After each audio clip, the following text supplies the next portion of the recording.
మరి ఎలా ఉంది ఈ కూటమి ప్రభుత్వం వచ్చినాక? గతంలో జగన్ గారు ఉన్నప్పుడు ఎలా ఉండి, ఇప్పుడు ఎలా ఉందంటారు?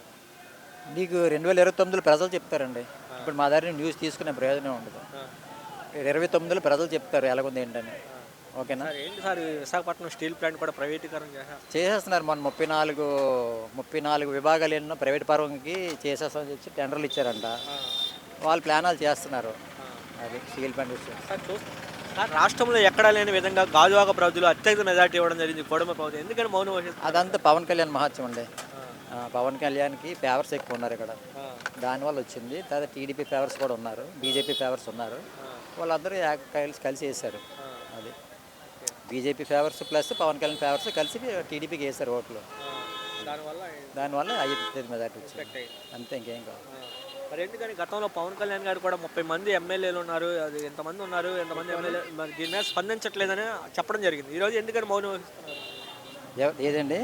పవన్ కళ్యాణ్ గారు సార్ పవన్ కళ్యాణ్ చేతులు ఏం లేదు సార్. అది ఓన్లీ అంత సెంట్రల్ అది. ఆ!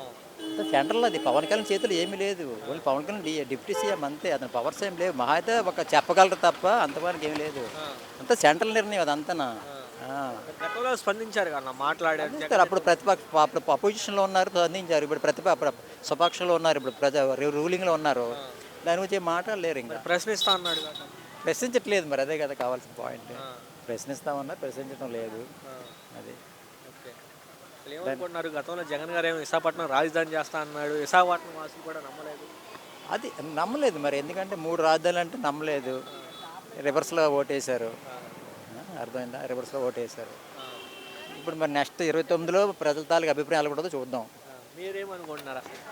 నేనైతే విశాఖపట్నం రాజధాని అయితే చాలా బాగుండేది అనుకున్నాను. ఎందుకంటే 3 జిల్లాలు కూడా ఒక రకంగా బాగుండేది. 3 జిల్లాలు ఆ!